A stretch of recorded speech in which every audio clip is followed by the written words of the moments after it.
सभी को नमस्कार। मेरा नाम है महेश और आप देख रहे हैं इंटरनेशनल अफेयर्स हिंदी। दोस्तों, आज हम बात करेंगे मणिपुर की, जिसने पूरे देश का ध्यान अपनी ओर खींचा है। जी हाँ दोस्तों, पिछले 2 सालों से मणिपुर में लगातार जातीय संघर्ष, हिंसा और तनाव बना हुआ है। प्रधानमंत्री नरेंद्र मोदी जी ने अभी राज्य का दौरा किया था और शांति की अपील की थी। इस वीडियो में हम जानेंगे आखिर मणिपुर संघर्ष क्या है, पंतप्रधान मोदी जी ने मणिपुर दौरे में क्या कहा, मणिपुर के लोगों का क्या कहना है और साथ ही साथ मणिपुर संघर्ष के जियोपॉलिटिकल असर। तो जुड़े रहे इंटरनेशनल अफेयर्स हिंदी चैनल के साथ। और दोस्तों, आपका अपना चैनल है, सब्सक्राइब जरूर कीजिए ताकि हमारा भी मनोबल बना रहे। चलिए सबसे पहले खबर देखते हैं। यहाँ द टाइम्स ऑफ इंडिया की खबर है, onus on government to ensure peace talk से पीपल इन मणिपुर। मतलब यहाँ कहा जा रहा है, मणिपुर में लोगों का कहना है कि शांति वार्ता सुनिश्चित करना सरकार की जिम्मेदारी है। आप यहाँ भी देख सकते हैं, यहाँ राउटर्स की खबर है, India's Modi call for piece in Manipur launches development project. मतलब यहाँ लिखा है, भारत के मोदी ने मणिपुर में शांति की अपील की और विकास परियोजनाओं की शुरुआत की। अब दोस्तों, आखिर मणिपुर संघर्ष है क्या, उसे कुछ पॉइंट्स के जरिए समझते हैं। पहला पॉइंट है स्थान और जनसंख्या। मणिपुर भारत का पूर्वोत्तर राज्य है, जिसकी राजधानी इम्फाल है। राज्य में मुख्य रूप से मेइतेई मैदानी इलाकों में और कुकी यानी नागा पहाड़ी इलाकों में समुदाय रहते हैं। ये भौगोलिक और सांस्कृतिक विविधता संघर्ष की पृष्ठभूमि बनाती है। दूसरा पॉइंट है संघर्ष की शुरुआत। मई 2023 में जातीय तनाव शुरू हुआ। मुख्य वजह मेइतेई समुदाय का अनुसूचित जनजाति यानी एसटी दर्जा की मांग करना, जिससे कुकी और नागा समुदायों में डर पैदा हुआ कि उनकी जमीन और संसाधन प्रभावित होंगे। तीसरा पॉइंट है मुख्य मुद्दे, जातीय पहचान और आरक्षण, सरकारी नौकरियां, शिक्षा और संसाधनों में समान अवसर, जमीन और प्राकृतिक संसाधन, घाटी और पहाड़ी इलाकों पर नियंत्रण, राजनीतिक और प्रशासनीय पक्षपात, किसी समुदाय को अधिक समर्थन मिलने का आरोप। चौथा पॉइंट है हिंसा और नुकसान। अब तक लगभग 260 लोग मारे गए, 60,000 से अधिक लोग विस्थापित हुए और राहत शिविरों में रह रहे हैं।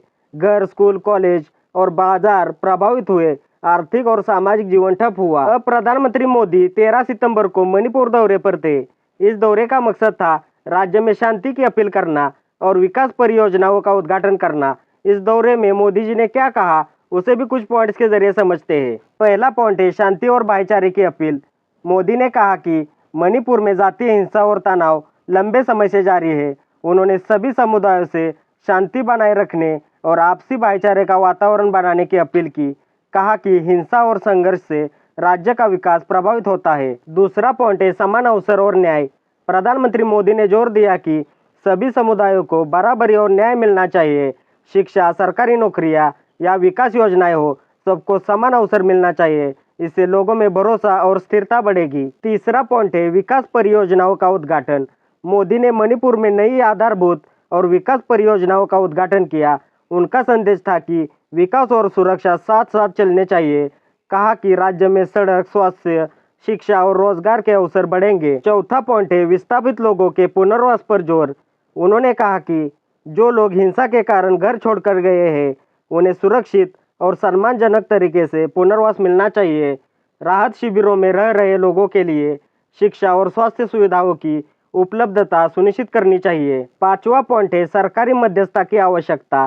पीएम ने संकेत दिया कि सरकार को मध्यस्थ बनकर दोनों पक्षों के बीच संवाद कराना चाहिए।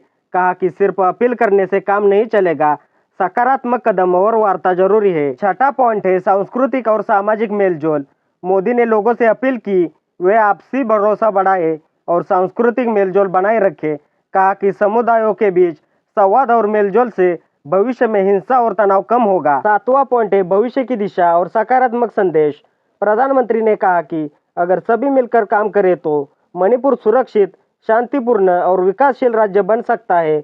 उन्होंने यह भी कहा कि राज्य की युवाओं, बच्चों और महिलाओं की सुरक्षा सुनिश्चित करना सरकार की प्राथमिकता होनी चाहिए। अब इस मुद्दे पर मणिपुर के लोगों का क्या कहना है, उसे भी कुछ पॉइंट्स के जरिए समझते हैं। पहला पॉइंट है सरकार को जिम्मेदारी लेने की मांग। लोग मानते हैं कि सरकार को सक्रिय भूमिका निभानी चाहिए। केवल अपील करने या घोषणा करने से स्थिति सुधर नहीं सकती। उनका कहना है कि सभी पक्षों को एक मंच पर लाकर वार्ता कराना जरूरी है। दूसरा पॉइंट है स्थायी समाधान की आवश्यकता। मणिपुर के लोग चाहते हैं कि विवाद का हल लंबे समय तक स्थायी हो, न कि अस्थायी। मुख्य मुद्दे जमीन का बंटवारा, आरक्षण का विवाद और जातीय पहचान। बिना न्यायपूर्ण समाधान के भविष्य में हिंसा फिर भड़क सकती है। तीसरा पॉइंट है विस्थापित लोगों का पुनर्वास। हजारों लोग हिंसा के कारण घर छोड़ चुके हैं। लोग चाहते हैं कि उन्हें सुरक्षित, सम्मानजनक और सुविधाजनक तरीके से अपने घर लौटने का मौका मिले। साथ ही राहत शिविरों में भोजन, शिक्षा और स्वास्थ्य सुविधाएं नियमित रूप से मिलती रहे। चौथा पॉइंट है समान अधिकार और अवसर। सभी समुदायों का कहना है कि शिक्षा, रोजगार और सरकारी संसाधनों में बराबरी हो। किसी भी समुदाय को अधिक लाभ या पक्षपात मिलना स्वीकार्य नहीं है। इससे भरोसा और स्थिरता बनी रहेगी। पांचवा पॉइंट है भरोसा और सांस्कृतिक मेलजोल बढ़ाना। लोग मानते हैं कि हिंसा केवल जातीय तनाव और अविश्वास की वजह से भड़की है। इसलिए अब दोनों समुदायों के बीच भरोसा और आपसी मेलजोल बढ़ाना जरूरी है। सांस्कृतिक कार्यक्रम, संवाद और स्थानीय पहल से तनाव कम हो सकता है। छठा पॉइंट है सरकार की मध्यस्थता पर भरोसा। लोग अब देख रहे हैं कि सरकार कितनी निष्पक्ष और सक्रिय है। यदि सरकार निष्पक्ष होकर सभी पक्षों को विचार विमर्श की मेज पर लाएगी तो समाधान संभव है। इससे दोनों पक्षों का भरोसा बढ़ेगा और हिंसा की आशंका कम होगी। सातवां पॉइंट है आशा और सतर्कता दोनों। लोग उम्मीद कर रहे हैं कि अब शांति आएगी और राज्य सामान्य जीवन की ओर लौटेगा। साथ ही वे सतर्क भी है क्योंकि पिछले वर्षों में कई बार हिंसा भड़की है और भरोसा टूट चुका है। इसलिए लोग चाहते हैं कि समाधान तत्काल और प्रभावी हो। अब दोस्तों, मणिपुर संघर्ष के न केवल स्थानीय और सामाजिक असर है बल्कि इसके जियोपॉलिटिकल भी असर है। उसे भी कुछ पॉइंट्स के जरिए समझते हैं। पहला पॉइंट है भारत म्यांमार सीमा पर असुरक्षा। मणिपुर की सीमा सीधे म्यांमार से लगती है। संघर्ष और हिंसा के कारण सीमा पर सुरक्षा का खतरा बढ़ गया। दूसरा पॉइंट है पूर्वोत्तर क्षेत्र में स्थिरता पर असर। मणिपुर का तनाव अन्य राज्यों जैसे नागालैंड, मिजोरम, आसाम में भी सामाजिक और राजनीतिक दबाव पैदा कर सकता है। तीसरा पॉइंट है अंतर्राष्ट्रीय व्यापार और कनेक्टिविटी प्रभावित। मणिपुर भारत का साउथ ईस्ट एशिया कनेक्शन है। हिंसा और अव्यवस्था से सड़क, रेल और व्यापार मार्गों में बाधा आती है। चौथा पॉइंट है पड़ोसी देशों पर दबाव।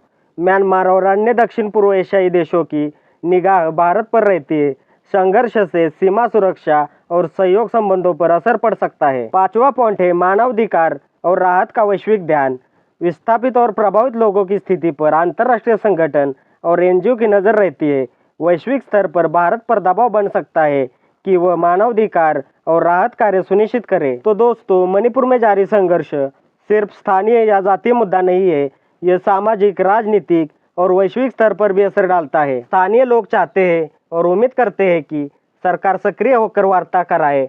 अगर शांति स्थापित होती है तो मणिपुर न केवल स्थानीय विकास बल्कि Bharat south east Asia connection और राष्ट्रीय सुरक्षा के लिए भी महत्वपूर्ण बन सकता है। आपको क्या लगता है? अपनी राय कमेंट में जरूर लिखें। फिलहाल इस वीडियो में इतना ही। हमारे चैनल पर जियो पॉलिटिक्स के रिलेटेड सभी खबरों को कवर किया जाता है।